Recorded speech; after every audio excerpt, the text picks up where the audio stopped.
தொடர்ந்து இந்நேரத்திற்கான தலைப்புச் செய்திகளை பார்க்கலாம். சட்டமன்ற தேர்தலுக்கான தொகுதி பங்கீடு குழு விரைவில் அமைக்கப்படும் என முதலமைச்சர் மு.க.ஸ்டாலின் திட்டவட்டம். விரைவில் கூட்டணி பேச்சுவார்த்தை எனவும் கொளத்தூரில் செய்தியாளர்கள் கேள்விக்கு பதில்.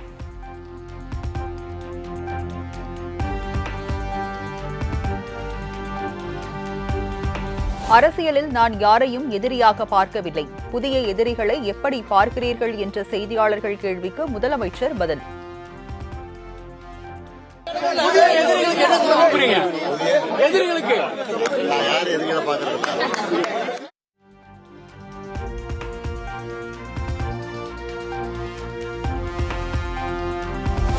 மத்திய பட்ஜெட் மிகப்பெரிய ஏமாற்றம். எதிர்பார்த்த ஒன்றும் இல்லை.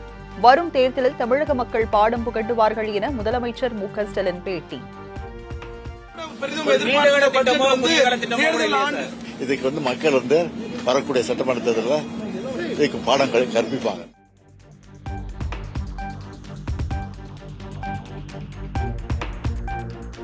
இரண்டாயிரத்தி 26 சட்டமன்ற தேர்தலை முன்னிட்டு ஜெயலலிதாவின் தோழி சசிகலா புதிய கட்சி தொடங்க உள்ளதாக தகவல்.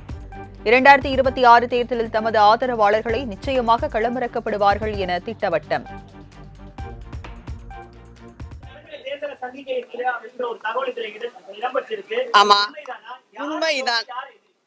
உண்மைதான். அது மக்கள் கருத்துக்கே நான் விட்டுறேன். என்னுடைய புரட்சி தலைவர் மற்றும் புரட்சி தலைவி அம்மாவின் தொண்டர்கள் களத்தில் இருப்பார்கள் அப்படிங்கறத நான் சொல்லிக்கிறேன். எப்படி என்னங்கறத நீங்க விரைவில் தெரிஞ்சுக்கீங்க.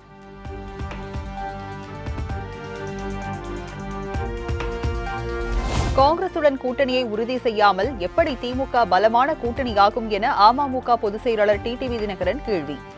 கூட்டணி பேச்சுவார்த்தை குழு அமைத்து 2 மாதமாகியும் காங்கிரஸ் இன்னும் அதனை உறுதி செய்யவில்லை எனவும் விமர்சனம்.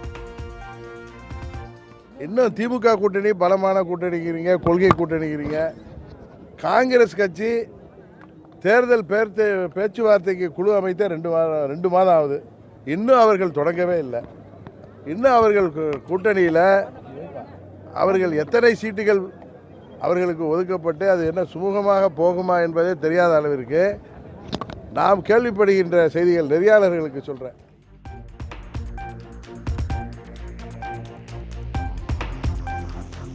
சட்டமன்ற தேர்தலில் போட்டியிட விரும்புவோருக்கு பிப்ரவரி 6ஆம் தேதி முதல் தமிழக வெற்றிக் கழகம் சார்பில் விருப்ப மனு. தமிழகத்தில் உள்ள 234 தொகுதிகளுக்கும் விருப்ப மனு பெறப்படுவதாக அக்கட்சி பொதுச் செயலாளர் என். ஆனந்த் அறிவிப்பு.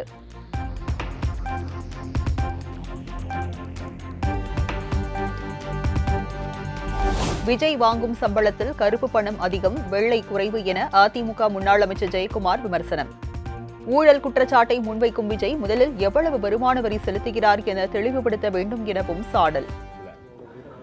அப்படி ஒரு கருப்பு வெள்ளை இப்படியெல்லாம் வாங்கி அது சமூகத்துக்கு கேடு இல்லையா? அது உண்மையிலே ஒரு கை சுத்தம், ஊழலுக்கு அப்பாற்பட்டு, அது மட்டும் இல்லாமல் வாங்குகிற சம்பளத்தை நான் வெளிப்படையாக இவ்வளோ தான் வாங்கினேன், நான் டேக்ஸ் கட்டியிருக்கேன்னு சொல்ல முடியுமா? சொல்ல முடியும்.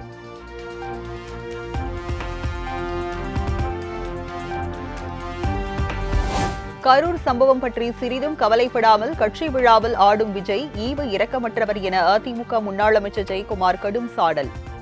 விஜய் நடனமாடுவதைக் கண்டு பாதிக்கப்பட்ட ஒரு குடும்பம் எவ்வளவு பரிதவித்திருக்கும் எனவும் வேதனை.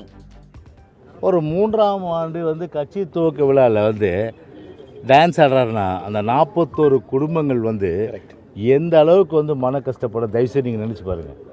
கொஞ்சம் கூட ஈவு இரக்கம் இல்லாத ஒரு தாபேகாவுடைய தலைவராக இருப்பதே உண்மையிலேயே ஒரு அருகதை இல்லை தான் நினச்சி நான் சொல்கிறேன்.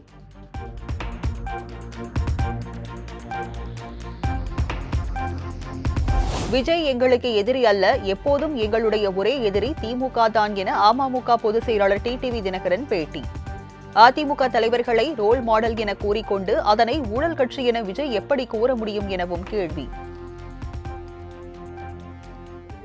லங்கையா சொல்கிறேன்னா, திரு விஜய் அவர்கள் திமுக ஆட்சியை வீழ்த்தணும்னா அந்த வேலையை பார்க்கட்டும். புரட்சி தலைவர் படத்தை போட்டுக்கிறாரு, எனக்கு ரோல் மாடல்கள் புரட்சி தலைவர் அம்மா அப்படின்னு சொல்லிட்டு அம்மாவின் ஆட்சியில் அதிமுக ஆட்சி ஊழல் ஆட்சிங்கிறார்.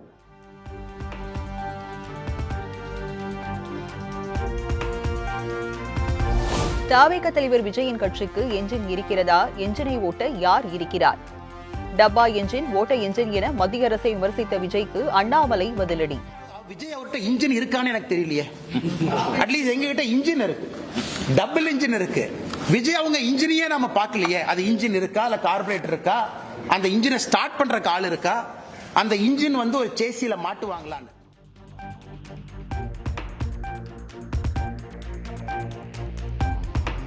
தவேகாவின் 3ஆம் ஆண்டு தொடக்க விழாவில் மருதமலை மாமணியை முருகையா பாடலை மாற்றி அக்கட்சியின் தலைவர் விஜயை புகழ்வது போல் பாடியதற்கு எதிர்ப்பு. மத உணர்வை புண்படுத்தியதாக விஜய், பாடகர் வேல்முருகன் உள்ளிட்டோர் மீது வழக்கறிஞர் குற்றாலநாதன் நெல்லை போலீசில் புகார்.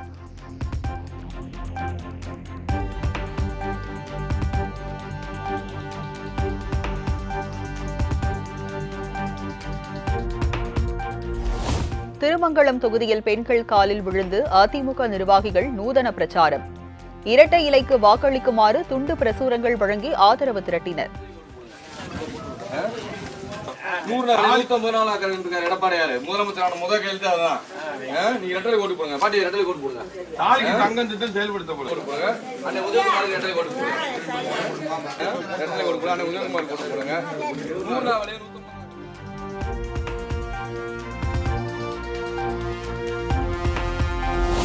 பொள்ளாச்சியில் கையில் வேல் ஏந்தி 1000க்கும் மேற்பட்ட பெண்கள் ஊர்வலம். விவசாயம் செழிக்கவும் தொழில் வளரவும் வேண்டி முருகனிடம் மனமுருகி வழிபாடு.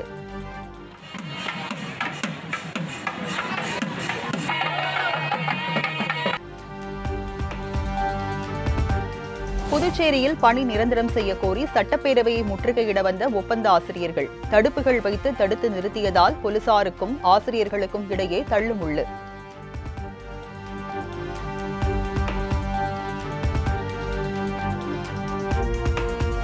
கோவை மாவட்டம் சூலூரில் நடைபெற்ற தென்னிந்திய அளவிலான குங்ஃபு போட்டி. கேரளா, தமிழ்நாடு, கர்நாடகா, ஆந்திரா உள்ளிட்ட மாநிலங்களில் இருந்து 1000க்கும் மேற்பட்டோர் ஆர்வமுடன் பங்கேற்பு.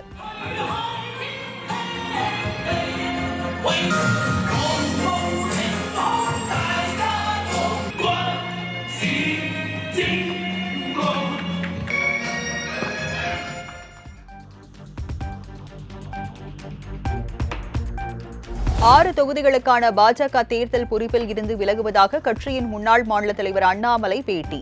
தந்தைக்கு உடல்நிலை சரியில்லாத காரணத்தால் இந்த முடிவை எடுத்துள்ளதாக தகவல். சிங்காநல்லூர் தொகுதிக்கு வேறு ஒரு பொறுப்பாளரை இந்த கட்சியிலிருந்து நியமனம் பண்ணுவாங்கன்னா வேற ஒரு தலைவர் பண்ணுவாங்க. தமிழ்நாட்டினுடைய 6 இதுக்கும் பண்ணுவாங்க. காரணம் தந்தையாருடைய உடல்நிலை காரணமாக. அதனால் தேர்தலில் அடுத்து என்ன பண்ணுவீங்க, எங்க நிப்பீங்க, இதை பண்ணுவீங்களா, அதை பண்ணுவீங்களா, டெல்லி போவீங்களா, இதை பண்ணுவீங்களா, எதுவுமே எனக்கு தெரியாது. கட்சி என்ன சொல்லுதோ அந்த நேரத்தில் உங்கள்கிட்ட நான் பேசுறேன்.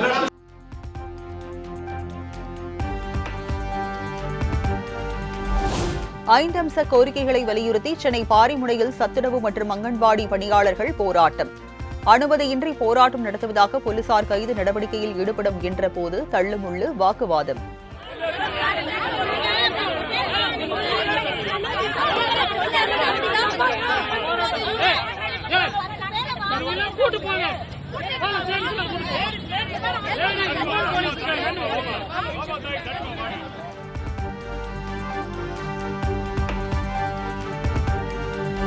சிவகங்கையில் அரசு அங்கன்வாடியில் 3 ஆண்டுகளாக கட்டணம் செலுத்தாததால் மின் இணைப்பு துண்டிப்பு.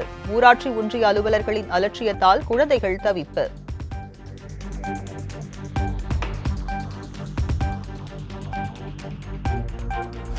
தருமபுரி குமாரசாமிப்பேட்டை சிவசுப்பிரமணிய சுவாமி கோவிலில் தைப்பூச திருவிழா தேரோட்டம் கோலாகலம். பெண்கள் மட்டுமே வடம் பிடித்து இழுத்து ஏராளமானோர் வழிபாடு.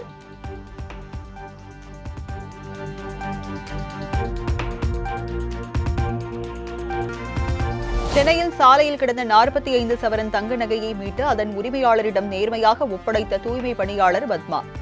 நேரில் அழைத்து பாராட்டி தங்க சங்கிலியை பரிசாக அளித்து கௌரவித்த சூப்பர் ஸ்டார் ரஜினிகாந்த்.